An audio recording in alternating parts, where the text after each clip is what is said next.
All right, example two is a little bit more difficult. Now I told you make two equations, one with the original and then one with its opposite.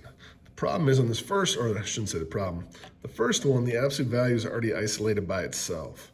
We can't go to two equations, we can't separate until we get the absolute value by itself. So what we need to do first is get rid of this 9 and this 5 and then separate the two equations.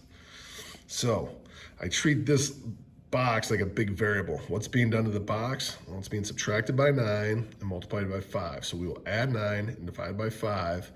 Once again, in opposite order of PEMDAS. So we'll get rid of the minus 9 first by adding 9 to both sides of the equation. When I'm done with that, I'll get a 35 here on the right side. And then I'll get 5 times the absolute value of x plus 6. All right. At this point, I almost have the absolute value by itself. I just need to divide both sides by what's being multiplied here. It's being multiplied by 5. I'll divide by 5. 5's cancel. I end up with 7 here, and I get x plus 6 as my absolute value. Once again, when you get to the point where the absolute value is isolated, we'll make two equations. One where we can get a positive 7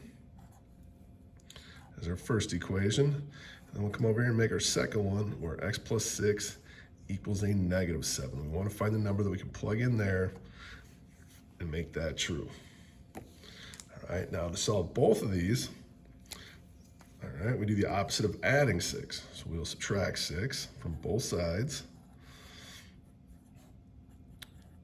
Oh, why did I put a plus sign there? We're subtracting 6.